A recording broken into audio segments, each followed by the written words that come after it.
next guest rose from the ashes, broke the cycle of poverty, and became her own advocate to create her life of meaning and purpose.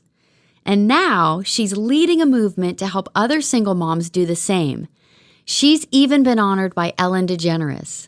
Listen in to be inspired by her amazing journey.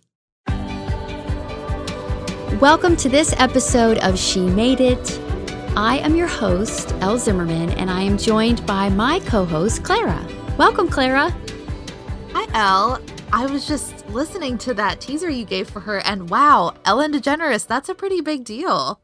Yeah, and I'm just going to say, I encourage everyone listening to go find that video. It is so inspiring, and Nell has this huge heart. And when I talk in the interview about the impact it had on me, that I was laughing, I was crying.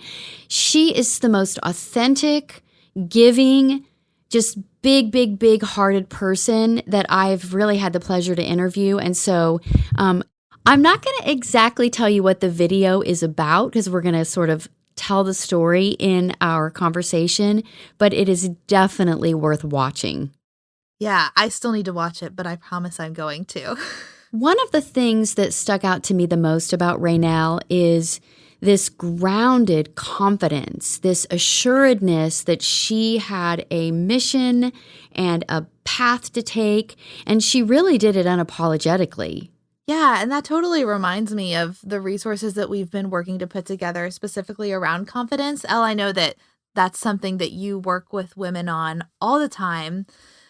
But since you can't work with everybody, we wanted to give them a little taste of the kinds of practices and tips that you help them through. So we have on your website now a guide to cultivating confidence from the inside out. So listener, if you ever feel nervous or doubt yourself when you're supposed to give a presentation or interview for a new position or have a brave conversation, one, you're not alone, but we totally believe that this guide can help in an amazing way. So if you want to access it, you can go to ellzimmerman.com/downloads, and it's right there. So we're really excited to get to share this with you. Yeah, and one thing I'll just sort of add on to that is I coach many very powerful women, and they're executives, they're entrepreneurs. And one common theme is that they lack confidence. And many women say to me, I know how to fake it, and I'm faking it till I make it, but my insides do not match my outside. And so that's part of what this guide does. That's really the way that I work with people, is not just, how do we show up confidently? It's how do we embody confidence? And so I'm really proud of this guide, and I think it's been transformational for people. So I hope you take advantage. Before we jump into Elle's interview with Nell, we want to share a little bit of her backstory. Nell Jones is the founder of the national nonprofit, the Allignment Chapter, which seeks to help low-income mothers make it through their month with the basic necessities that they need to care for their children and themselves. Her organization is active in 22 states, and she's even been featured on Ellen Degeneres. Nell herself was born into poverty and became a single mother at the age of 19. Now she becomes the hero she needed then and moves souls, lighting fires in women who once lost hope. Stay tuned to hear Elle's conversation with Nell.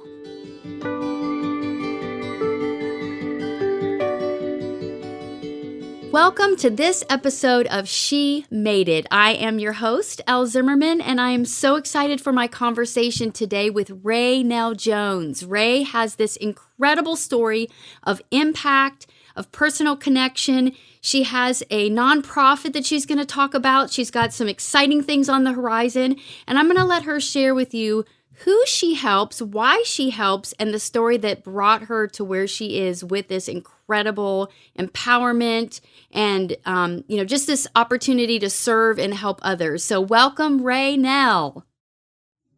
Hi, how are you? I'm excited to be Yeah, here. me too. I am so excited. Hey, Nell, where are you recording from?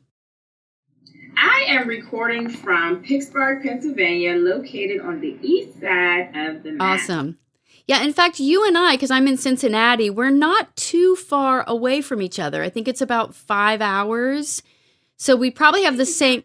Actually, Oh, is it 3 hours. hours? Oh my gosh, we could have like met for this podcast in person. Yeah, but you probably have the same sort of weather I do. It's that weird spring. We never know if we're gonna have cold or heat. It's so gloomy outside right now. Yeah, well, you are my ray of sunshine. I have to tell you, before our conversation today, and I know you've probably told this story and heard this a million times, but I did a little Google search, and I've been reading about you and learning about your story, and the Ellen Degeneres video popped up. And Raynell, I cried. I laughed. I know it's not the beginning of your story. It's sort of like where you are today with your story. But I would love to just jump right into that, and then we can kind of backtrack to how you got to that moment. It was so good. It was so, so good. Yeah, it sent me on like a roller coaster of emotions, kind of what you were on when you were watching it. I was shocked, excited, happy, and also felt very grateful at the same time. So it was just like an abundance of different emotions that were running through my body, just from being recognized for, helping so many single moms, during this rough pandemic and the hard time that they were going through. It made me feel very good, and I never in my life thought that I would meet Ellen Degeneres or even be on her show during a crazy pandemic. And I actually named the car that she gave me COVID. Oh, yes. So that was the so it was a special Mother's Day episode, and you were kind of surprised about that she was even going to be. I mean, I guess who did you think you were meeting? I thought I was going to meet one of her with Jenna, with the one lady that surprises everyone at her house. Okay, yeah. I thought I was going to virtually meet her and speak with her, and talk to her about my nonprofit, and when Ellen popped on the screen, I was like super excited. No, you weren't. No, right now. You weren't super excited. You were like screaming. That's me being super excited. But it was what was so great about it was that, sometimes we as viewers think, oh yeah, they knew. Oh yeah. But it was so genuine and so like, I mean, it was so clear that you were grateful, you were excited. And then it kept going on and on and on. So share with our listeners what Ellen did and how the video interview progressed. So, I was super excited. When I say over the top, Jordan, if you all haven't watched it, I jumped out my seat, I screamed, I hollered. Probably the whole neighborhood heard me. And I had a moment in the video where, like, I don't know if anyone saw me calm myself down. Like, I went, whew. So I calmed myself down, and then she and I began to talk, about the Allignment Chapter, and talk about how, it has impacted so many moms and how so many moms were sharing how grateful they were, that I was able to save them, during a rough time. And, she knew that I delivered a lot of boxes because I didn't know, I don't know what it felt like to be quarantined, because during the quarantine time, I was out delivering boxes to single moms who were victims of shelf clearing. Shelf clearing was everyone went in a panic and bought everything. So they had nothing to go to the store to buy. So they would reach out to me and I would provide whatever they needed. So when she realized I was doing those deliveries out of my car, it was hilarious, for her to even surprise me with a brand new car. Yeah. So she said, like, hey, we got to deal with Hyundai where they can deliver a car to you. And I was like, okay. Like suspense. Like, I'm like, I need to deliver, or like, what does that mean? So I had my kids on my lap. My kids were like, talking because they were really surprised and they were shocked and telling her how much they look up to me and, they would love to be like me one day, helping so many women. And I had my daughter in my lap, and Ellen said, there's a car outside waiting for you. Yep. So I was so excited. Like, I remember dropping my daughter, sprinting outside, running as fast as I could. And when I got out there, I cried like a baby. I cried so hard. And I forgot that I was even on camera. Like, I literally forgot that the camera was there. And when I came to, I was like, oh, I'm still here. I have to say goodbye. Yeah.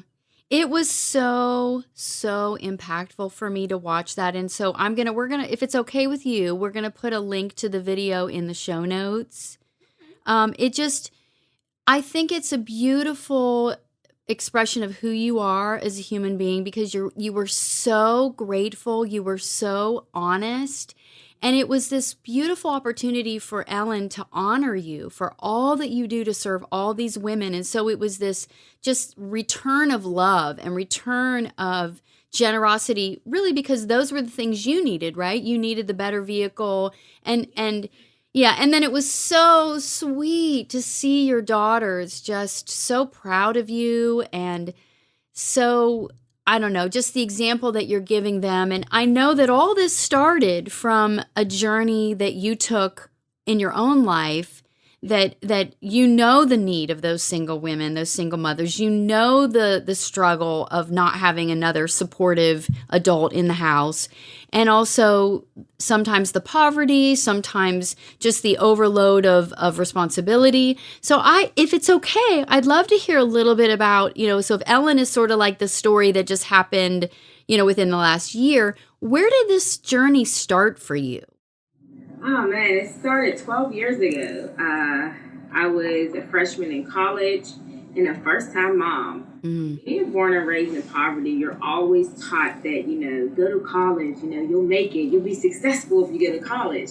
So one of my main goals was to not become another statistic in the system. When I say statistic, I mean welfare statistic, depending on food stamps, Medicaid, and things of that nature to help me raise my child. I wanted to, do that on my own. And, I went to college and, had my own place. I was financially illiterate. Like, I had no idea about budgeting, saving, or anything like that. So, I was just living paycheck to paycheck. And I had a brand new baby. And I remember I would wake up at 5 a.m. every day. And I would make it to my bus stop by 7. I would have her make it to my bus stop by 6, and she'll be dropped off at her sitter by 7, so I can make it to class by 8. Wow. When I got out of class, I had to go work as a housekeeper at a nearby hospital from 3 p.m. to 11 p.m. at night. After that, I would go get back on the bus and go pick her up by midnight and make sure I got on that 12:45 p.m. bus, literally running with my baby, in the cold, because it was dead of winter. I remember that.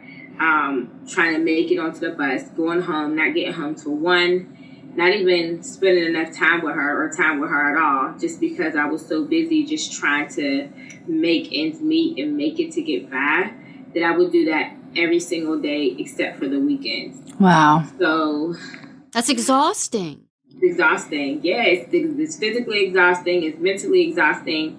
And I think, I had found myself in a bind because, they would give me formula.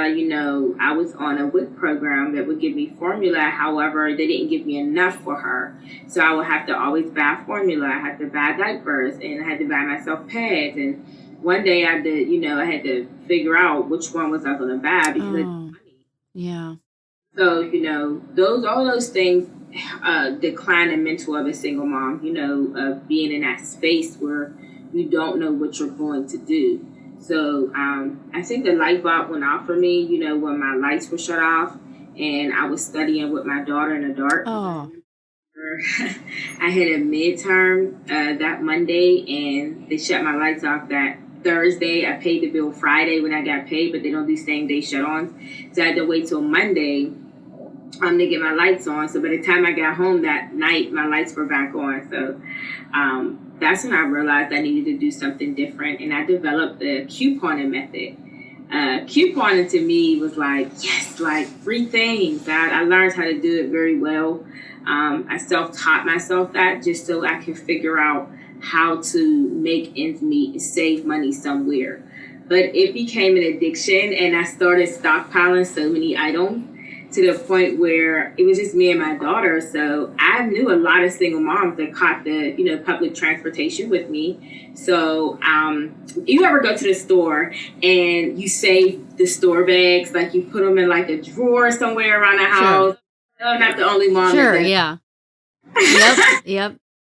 So I used to do that, and one day I took a couple bags, more than a couple, probably about 6 bags, and I filled it with items that I had, like wipes, toothpaste, different things that I had, stockpiled, conditioner, and I put it in, put my baby in her sling, and on my way to the bus stop, I knew I was going to hand it out to moms, on a bus, and I did that, and when I did that, they were so grateful and happy and was like, oh my gosh, like you have no idea. Like I was trying to figure out if I was going to buy pads or diapers. And that's when a conversation started, like, me too. Like, I was trying to figure that out. So I've always given back to moms, and I didn't officially launch my nonprofit until 2019 because in the summer I saw a young lady jump to her death, off a bridge. Oh. 4 kids watched during her. Oh. And that right there let me know that that struggle is still there, and I need to do something to make a change. So I launched my nonprofit. We became a 501c3, and I started reaching out to so many single moms and through social media, and it grew just from people sharing and saying how much I've helped them and saying the positive things that I've done, impactful things for their life. And, that's how that Allignment Chapter started there, to help women stay aligned with their financial purposes so they can gain their abundance. Yeah. Yeah. And so, first of all, thank you. Thank you for sharing that, and just thank you for all you have done. We take for granted some of the things that seem so that are convenient, and then to remember that we're blessed, we're lucky. And you also talk about because you wanted to become the hero that you didn't have. Yep. I didn't have that hero. Like, I didn't have somebody to call and say, oh my gosh, like I'm on my last diaper, can you help me? I had family, but my family, like I said, I grew up in a poorest community in Pittsburgh, Pennsylvania. I grew up at home with brush and everyone struggled, from my mom to my grandma. Everybody had their own personal struggles. So I had to, rise to the occasion. So I couldn't just call anyone and just ask for help. I had to figure it out on my own. So, I needed that hero to save me from, getting my light shut off. I needed that hero to save me from, literally operating off of $5 for the next 2 days because I needed it to catch the bus. I needed that person. So I became that person for women who I didn't have. I didn't have somebody like that there for me who I can reach out to for emergency assistance, so that's why I created this nonprofit. Yeah. And so tell me about, from the couponing, and then you had the stockpiling, and then what was the journey in between that time?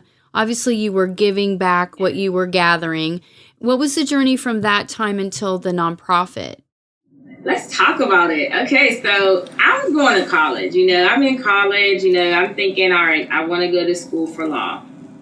So I decided that wasn't my passion. So I switched majors and I went for business administration. I got my associate's degree in business administration, and I lost my job. So I couldn't not work.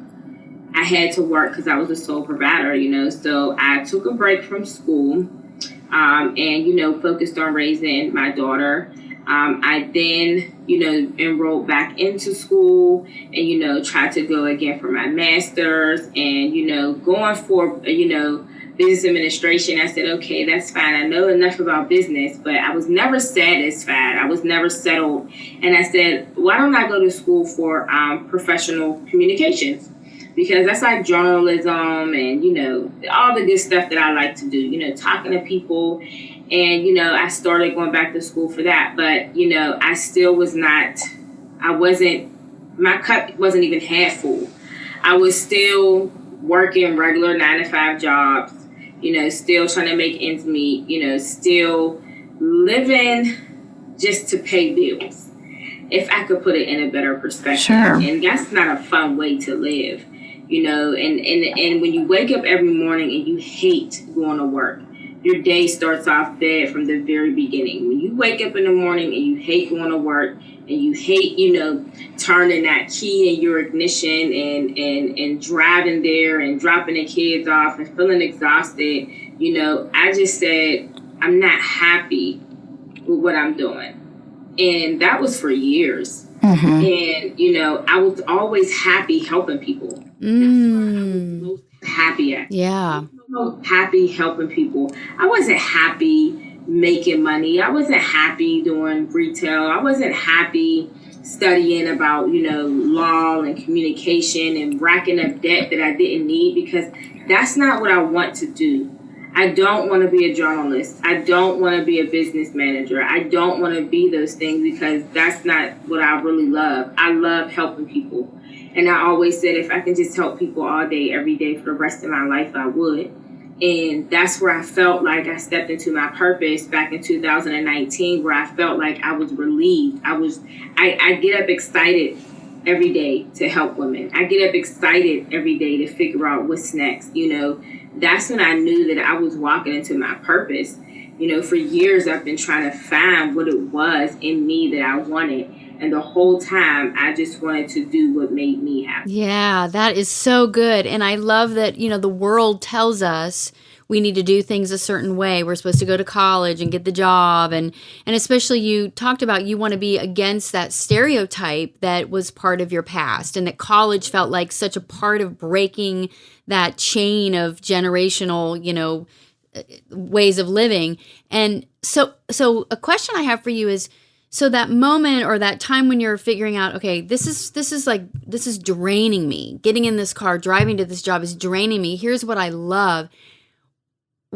So then how did you make the decision? Like, was it somebody else telling you? Was it how did you go? I just did it. Yeah. I said I want to do this every day. So I did it every day. What can I do more? How much do I need to raise? I like fundraising. People call it begging. I call it fundraising, because I will beg anybody to help somebody. That's just my method, and I love it. I can't explain it. You know how people go and get on roller coasters and they want to keep riding it over and over again because they get that adrenaline rush. That's what I get when I put a smile on somebody's face. When I see tears rolling down my mom's eyes, because she's like, wow, like, you really don't know what I was going through, and you really saved my life. That's what I love to do. You have to figure out what it is that gives you that adrenaline rush to wake up and want more and more and more of it every day. Pour into what makes you genuinely happy. Because when you try to put a mask on and smile every day about something that makes you so miserable that you're like, work on Monday, that will let you know this is not what you're supposed to be doing. Yeah, that's good. Yeah, you talk about how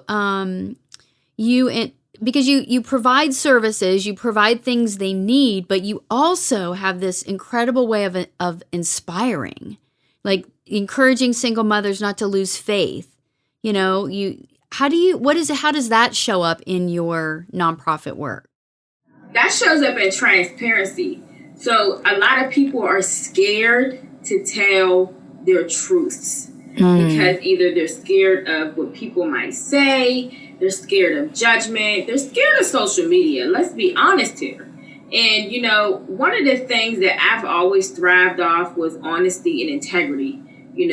Everything I do with integrity, and I'm always going to be honest about my journey. I cannot say that my life was the easiest, and sharing those down moments where I was at my worst and being very vulnerable, online, and telling people in a different way, in a positive way, that, this is how I felt then. However, I didn't let that feeling and that emotion keep me stuck in that space. I did this to help me grow, and I'm pretty sure you can do that too. I remember, share a story when, I think I had no money, and I remember going to like a CD store selling old DVDs just so I can, get bus fare to catch the bus. And, that moment right there showed so many women like, oh my gosh, like I did that too before. And I did that because I had nothing. And thank you so much for making me feel like I don't have to hide when I was at my lowest. Because when you're at your lowest and you came from your lowest, you can teach somebody else to rise above their lowest point just like you did. So sharing what you did to overcome that, and how I share every day how I overcame everything I went through, helps a lot of women and inspires a lot of women who are in my same shoes to, open up and do what you have to do to make your own story, your own path, and your own journey. Yeah, you're using your pain to guide people along their own. Yeah. More like my transparency, like, it's more like what I went through and what I grew from. Yeah. You have to do that, especially when you're passionate about something, especially when you want to help people, because people can't relate to people who can't relate to them.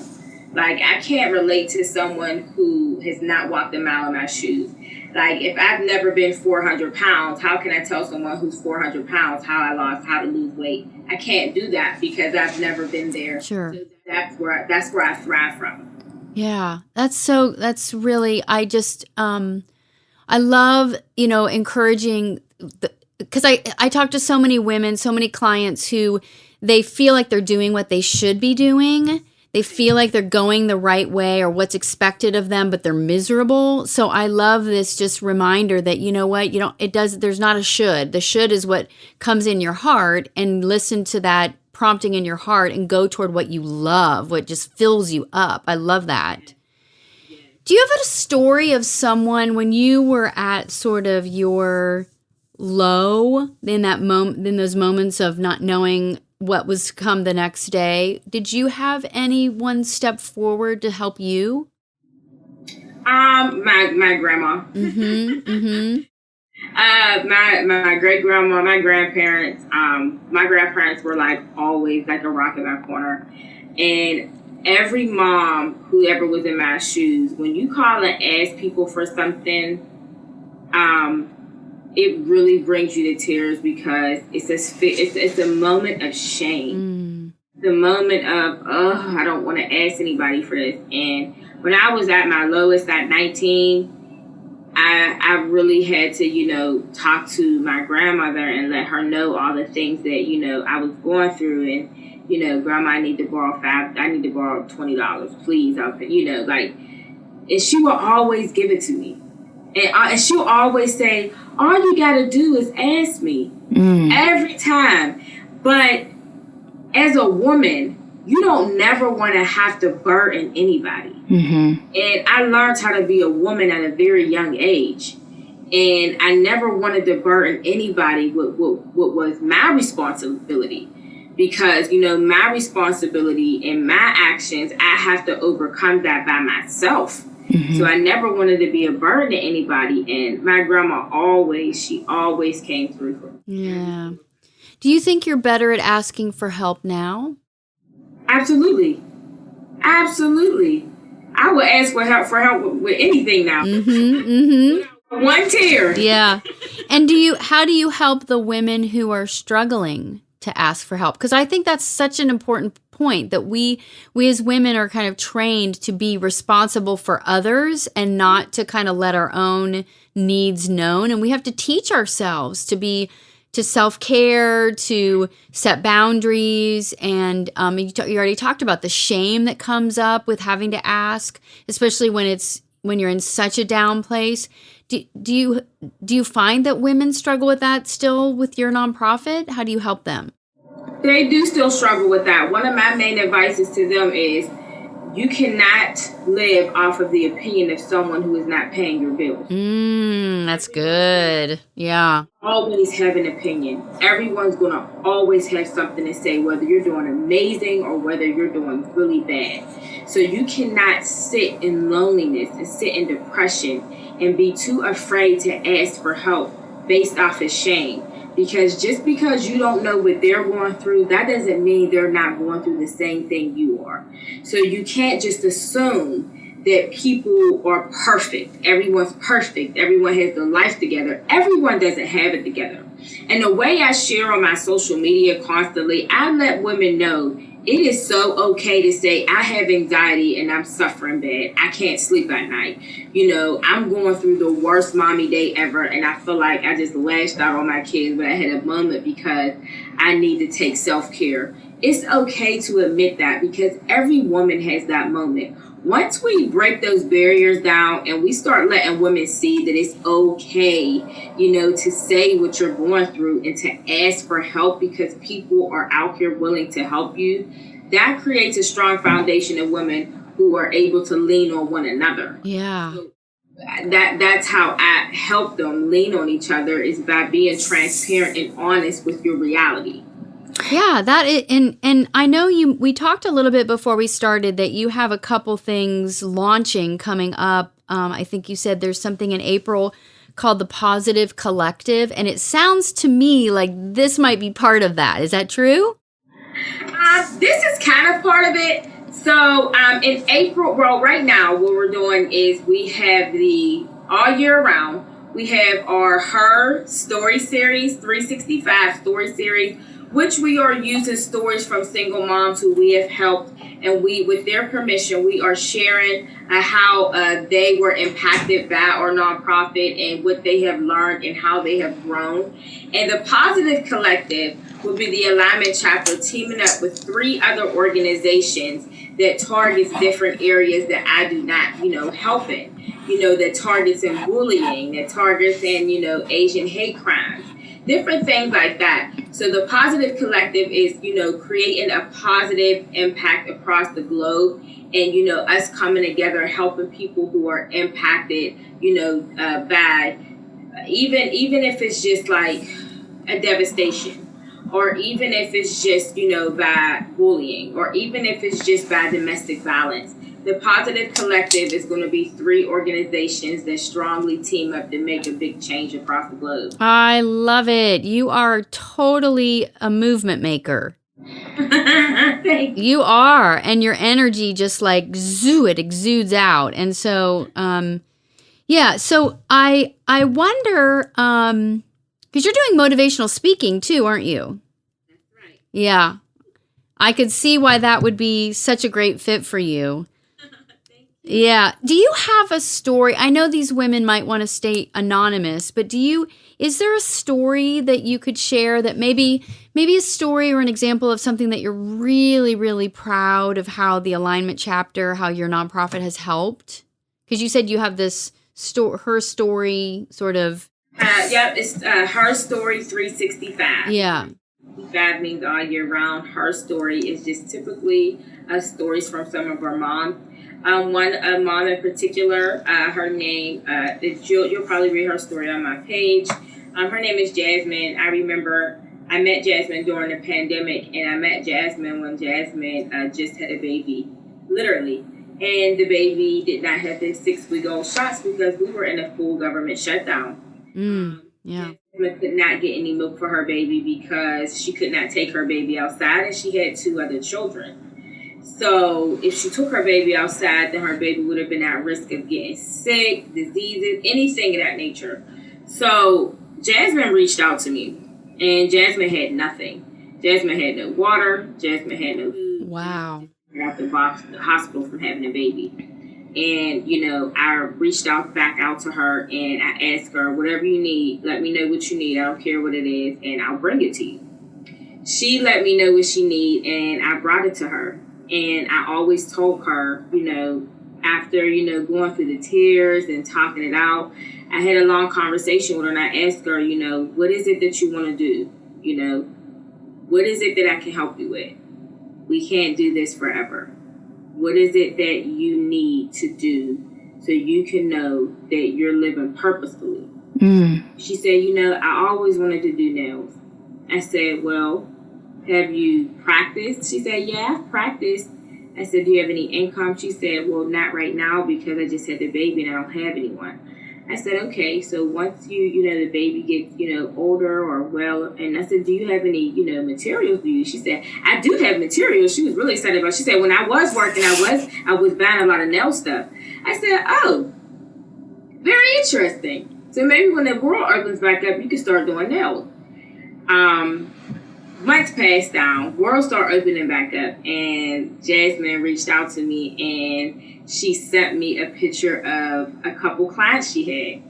And I said, wow, this is awesome. So you're starting your nail business. And she said, yes. So once she decided she wanted to start her nail business, I helped her on that journey, on how to, get her LLCs, get her insurance.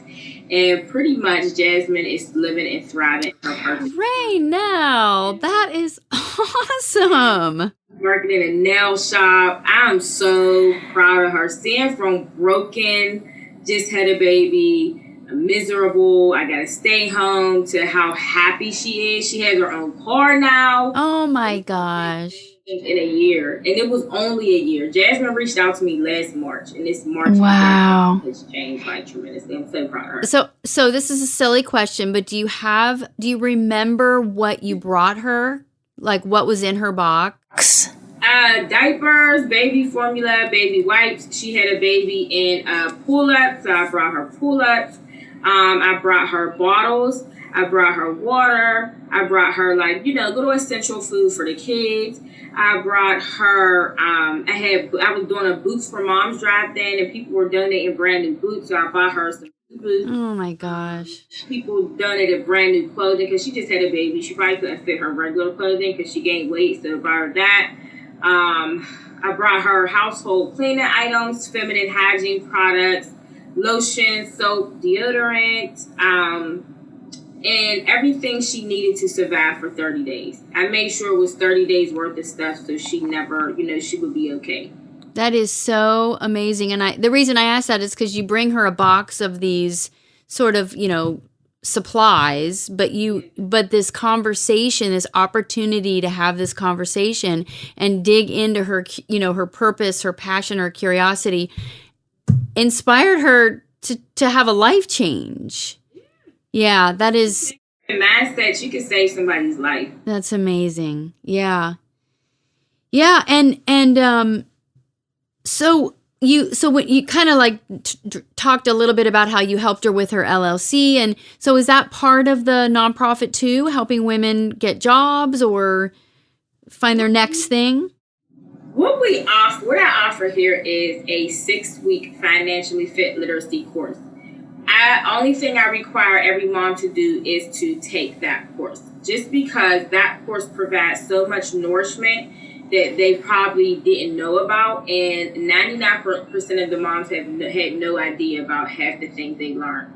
Remember when I said I was financially illiterate and it kept me in poverty? Sure.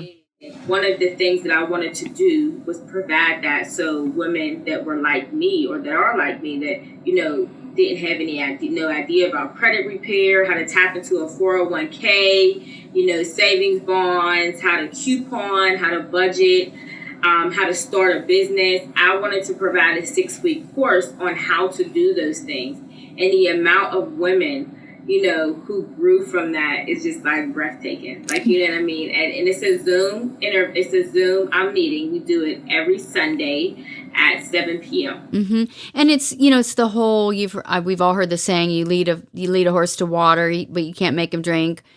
Or it's the, you teach a man to fish and he can feed himself for the rest of his life. So you're that example of, you don't just give them something, you give them the tools to be able to do it for themselves in their future. So yeah, that is, how do you stay in your own, sort of power? Because a lot of people can, with all the giving and the serving and other focused, and what do you do to take care of yourself? I'm doing what I love to do. I think people have to understand when you do what you love to do and it makes you happy, it's kind of hard for you to put a frown on your face. It's kind of hard for you to be like, oh my goodness, this day's starting again. When you're doing what makes you happy, you do whatever it is that you want to do. When I'm ready to take a break and I'm going to say, you know what, I'm going to go probably get a manicure, I'll be back. Or, I'm going to go do something fun with my girls, I'll be back. Or we're going to go out and have a good time. I can do that and be happy and not stressed. I can do that and not feel like I still have to do this tomorrow, I have to do that. Once you're happy about what it is that you're doing, it's so hard for you to get down in a rut, unless, you have devastation that happens. I lost, 2 of my grandparents and last year, and that was very devastating to me. However, you couldn't even tell. A lot of people say you couldn't even tell. That's because they taught me so well on how to manage my emotions and not get stuck in my emotions. And my granddad always said, once you get stuck in that emotion, you'll stay in that emotion. And no matter what's going on around you, you have to move because the world don't stop moving just because you stop. And that's one of the things that I always remember. So even when you're going through something so tough, you got to remember, if you let that emotion take over you and you are not self-motivated and you cannot find the way or the spirit or what's going to make you get up, you have to remember that either you have children who are looking up to you or you have an entire life to live that's waiting for you. And you just have this incredible way of expressing gratitude. There's this gratefulness for the opportunity to serve others that is very infectious. Yeah. I mean, people say, what's not to like about it? And I never understood why people say it, because if I don't like it, I'm like, there's a lot not to like about it. Right. That's how I feel like, well, what's not to like about it, And I'm grateful for the women who changed their lives. That's what I like. I like the women who changed their lives. I like making an impact. Yeah. Do you still... Go ahead. Sorry. No, you're fine. I was going to say, do you still cut coupons? No. That was quick. See, I'm lying. I'm so lying. Cut them. They have the apps now, so I click them in the app. Yeah, but you still use coupons? Yes, I do. I love that. I love that you... That is... I do. Well, and that was the spark. I love that you were being this incredibly resourceful, creative. How can I, get myself what I need? And then you said it became an addiction so much that you had so much abundance that you were giving it away. And, I feel like God has a way of working through us and providing opportunities when we least expect them. I mean, think about that beautiful opportunity to serve others and change the lives of so many single mothers and then their kids. Think of the impact you're having that ripples through the generations of that woman, that came to you in this deep, dark place of need and your ability to see light. I love it. Yes. Yeah, so I have a couple questions that I'd like to ask you sort of as we wrap up. And these are things that might be like quicker answers to the question because, our podcast, She Made It, is about women on a journey, women who are wanting to align with their creative purpose, want to be their best self, but they're often in the middle of the process. They want to use their lives, whether it's through art or through their ideas, their talents. They want to use themselves to serve others and live in that, that purpose. And then some women are already there. Like I would say you have achieved this level of success where now you can look back and help those who are now in the position you once were. So it's all over the spectrum. So I would love to just share the 3 questions I'm going to ask are, when did you feel like you made it? when I was excited waking up every day. Yeah. And when did you feel like you'd never make it? When I felt like I would never make it whenever I lost a previous job and I couldn't afford to pay for school. And I'm just like, oh, that's my life there. Yeah. What are you most proud of that you've made? I am most proud of my children. I created these two little girls who watch my every move. And to have a 12-year-old and a 7-year-old duplicate things creatively, willingly, and abundantly to their peers and speak knowledge and positivity into their peers is what I'm most proud of. The impact I had on their little lives. Yeah. And I saw that on that video. So sweet. I cried my eyes out. So what I would love to share with our listeners is how can people support you? Because I'm guessing as a nonprofit, you're looking for donations or ways to help. Maybe somebody knows a mother that could use your help. How can we get to know more about you and help you? Well, you can always visit any of my social medias. So Instagram, I'm very fluent on, and Facebook, and it's Ray_Nell_Jones. And that is both Facebook and Instagram. You can also follow the business Instagram at the Allignment Chapter, and that's with 2 L's. So it's the Allignment Chapter with 2 L's.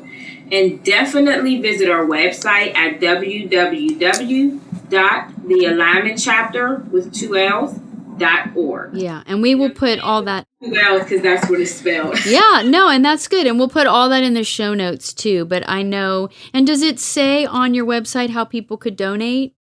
Yes, it says really big. How you donate? Different options you have to donate, and we also are very transparent on our social media platforms, just so everyone can see where their money goes to. We're very hands-on and very transparent every day. Yeah. So my final question for you today, because you are a giver, and you already said it's hard for you to ask, other than you said you're good at begging for your nonprofit. But what did it feel? Because I want everybody to go watch the video with Ellen, because you just like pop off the screen as this incredible, heart-filled, passion-driven woman. And I just would love to know, what did it feel like to receive? Because you've been the giver, and now Ellen just poured onto you a generous gift. What did that feel like?